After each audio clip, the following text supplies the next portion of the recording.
What's going on, young people? It's your boy Show from Showy's Picks. I come at you fake humbled today. I lost $1,600 yesterday. That's fine. I've lost money before. I come to you fake humbled, but it's not because I lost the $1,600. We'll get that back, and we're way up anyway. Brings me down to about 9,000. That's fine. The reason I'm here is because the way I lost it. I know better. I've been in the game too long. I've been in life too long.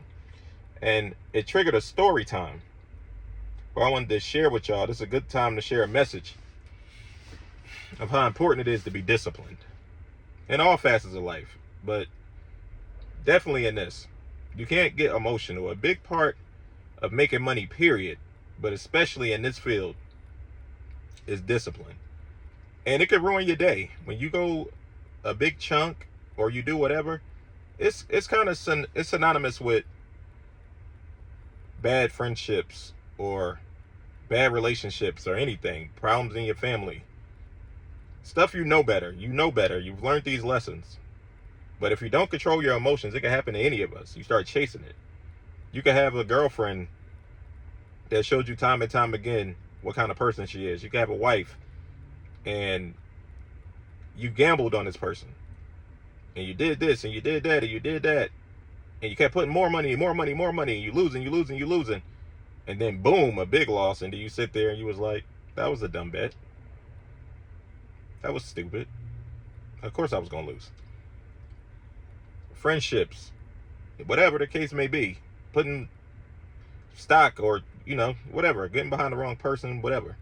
It's all the same. It's life knowledge. It's reading context clues. It don't matter what field you in. But this, though, get a little dangerous. And it prompted me of a story time of just how dangerous. I could have lost my life one time or my freedom over undisciplinedness in this field, because it takes you on an emotional roller coaster. It ain't just winning. When you winning, life is lovely. Pour that bubbly. You in Vegas, you in the pool parties, you in the sections, you got women rubbing your feet, you got all this stuff going on. It's amazing. Shirts off, shirts on, asses is out.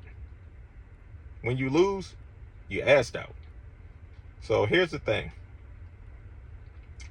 Story time. I get to how it's synonymous with how I lost this $1,600. Well, first let me tell you how I lost the $1,600. I made a little $500 bet to win like $600. And I wanted to get to $11,000. I was close. I was like at $10,500. And I just wanted to get over 11,000. I was in a rush to come talk-ish to y'all because y'all know I'm on this 100K journey. I wanted to get back and say, we now at 11,000 and put my daughter in the screen and do some dances. And a stupid upset happened and we lost the game by like 1 point. You got to learn to cut your losses in all facets of life. Sometimes you got to cut it before it get too bad. That's with friends, family, anything. You got to cut it. Because a small loss, it would have been a little $400 or $500 loss. I'd have been down to 10,000. Now we're down to 9 because I got greedy. I couldn't accept the loss. I was like, you know what? They're not going to rob me of coming back and talking my ish today. So I went back on. I didn't really like the bets, but I could find some good stuff. So I found some good stuff and I'm like, this should hit. Put 600 behind it. Another stupid upset. Then I tried to get it back because I had the Duke game coming up. And I was like, I'll get it all back on the Duke game. Bang! Duke up by 7. I'm having a good time at the time. I'm chilling. I was about to watch some Netflix. I was like, there's only 1 minute left. I was having a couple sips. And then I turned back. They lost. My point is, once you get on a losing streak, don't chase it because your energy is bad. And whatever you think might happen starts happening. And you just start taking L after L after L. And it's like you on a downslide. And when you feel like that emotionally, you could just mess up your whole day or worse. And it prompted a story time with me back when I was in Vegas. I'm a big Vegas guy. I bet all the time. I travel. I do whatever. And I go to pool parties all the time. And I go hit money. This been dating back to like 2014. I've been in and out of Vegas. And an old story, one time I went to Vegas. I like to go to Vegas because, It's good for what I do. I like to deal in cash. I'll make a big bet in cash. I get it back, and I feel like I went for free. And I'll go pool party, and I'll buy food and pizza and have a good time, pretty much. One day I went. I was feeling a little froggy. I put about 2,500 on something. But I was pretty sure it was going to hit 2,500 to win me like 3,500. And the game was going good. It was a baseball game, and it got to the bottom of the inning. And let's just say the impossible happened, and I lost the bet. I got undisciplined. I put another 1,000 to win 2,000 back. I just wanted to get my money back. I lost that bet. I'm down 3,500. Now I don't even want to be in Vegas no more. I'm ready to go. What's the next best thing to money to get your mind off it? I was like, I need a woman. I need to get somebody with a fat. I need to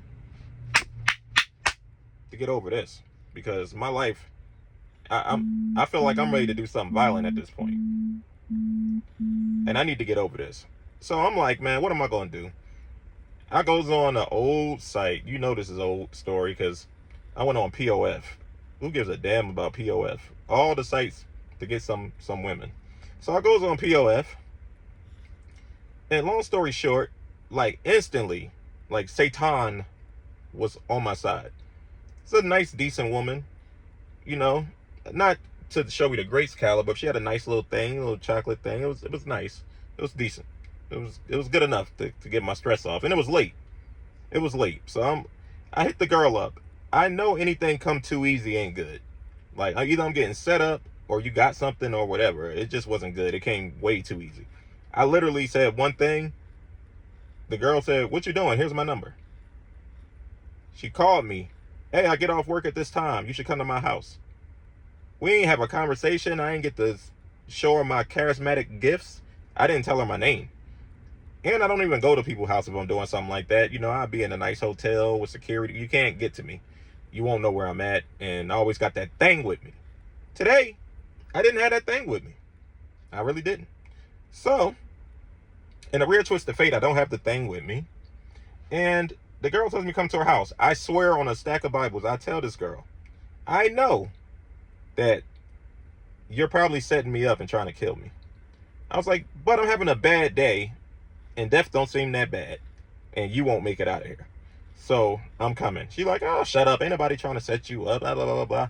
I'm just coming off from work. My man in jail, blah, blah, blah, blah, blah. I just want some company. Are you coming or what?" "Yeah." She's like, "And pick up some wine too." I said, "Damn, I got to buy you wine and get robbed?" So anyway, I go pick up the wine. Long story short, she FaceTimed me. I'm like, "Oh, okay, it's an actual girl. It's not a tranny or nothing like that." So I'm like, "Who's at your house?" She said, "It's just me, my sister, and my kid. That's it." Okay. I could beat her sister. So I goes to her house. I'm in the thing. I'm like, I know this is the dumbest decision of my life. I don't know her. It's like 1 a.m. I'm already feeling like a loser. But that's why I'm here, because I'm undisciplined and I'm upset I lost money. So I goes to the girl house. Long story short, I'm in her crib. Well, no, let me not lie. As soon as I walk in the crib, she comes to the door, butt naked, lingerie, I promise you. She walks off. She got her whole ASSSS out. Her whole nips is out. I look on the floor. There's a guy laying on the floor with a mask. This dude looked like he about 8 feet. That's the exaggerated height. He about 6'5". Laying on the floor right in front of the door, faking sleep. I'm like, now why would this 6'5" Luau Cinder, Dirk Nowitzki, why would this man be on your floor and you told me it was just you and a goddamn your sister? I ain't even say nothing because I'm here now and I wanted to see it through. Sometimes, I get interested in the story because I take a lot of risk in life. I'm an all-around gambler. I just wanted to see how it's going to end. So I walks in there, whatever, to see the girl. I walks in. As soon as I get in the room, the girl is sitting. Her bed has one mat, and it's a little boy sitting on the mat. She's sitting there half naked. She's butt naked. And I walk in, and then she like, "So what? Are you going to do me or not?" And I'm like, "Calm down." And I'm like, "It's a mat." I'm like, "What about your kid and his diaper?" Like most trifling slores, they only care about their own happiness and satisfaction. They don't care about their kids. They just do it for show. But really, they'll do anything. They'll bring dudes around their kid. They don't care. So anyway, the slore is sitting there trying to get me to do her in front of her baby. I'm like, put your kid to sleep, whatever. The slore doesn't put her kid to sleep. The slore doesn't put her kid to sleep. I'm sitting there. I don't know what to do. She gets on the phone on FaceTime talking about me to one of her friends. Oh, this guy acting like he got so much morals. I brung him here to do this, that, and he ain't doing this, that. He's worried about my kid. My kid is fine. I said, I thought your sister was here. Oh, don't worry about my sister. So we sitting there watching TV. The kid doesn't go to sleep. She like, are you going to eat my put? I'm like, eat your what? Like, my lips would not fall off eating a trifling like you out. Long story short, we going back and forth, and I'm like, it's time for me to roll. I gets on the phone. I hits my Uber. I hits my Uber to come pick me up. She don't know that though. She talking. I'm acting like I'm in a conversation. I'm trying to kill time. I get up to go to the Uber. As I'm walking off, she was like, are we going to do it or what? I said, nah, I think I should just leave. My Uber's here. Your Uber's here? What you mean your Uber's here? You going to leave without effing me? I was like, yes. I get up. I go to leave. She screams a name. I go to walk. The 6'8", 8,000-foot dude is standing by the door with his arms folded like this. I'm like, oh shit, I'm about to die. He probably got a gun and I don't got my thing with me. So I looks at him. I just panicked. I said, you better get the fuck out the way. And he got scared and jumped out the way. I was really scared, but I ain't say nothing. I opened the door. I was like, fuck wrong with you, motherfucker? Man, I took 2 steps, hauled ass in that thing. I left. Then I'm like, was she trying to get me killed? Is she going to call rape? Is she going to pretend I done something to her because I didn't like her? I didn't know what was going on. It was the worst day of my life. I went home. I tried to erase her from everything. I wouldn't even know the girl if I ever seen her. I don't know her name. I don't know what she looked like, but I don't know half the girls I came across. But anyway, long story short, I just wanted to tell y'all how undisciplined day in my life. Doubling down. And because I was an emotional wreck, I could have lost my life or freedom. Whole moral to the story is, learn how to take a damn loss. I'm down 1,600. We'll get it back today. See y'all later. Story times with Shoey's Picks.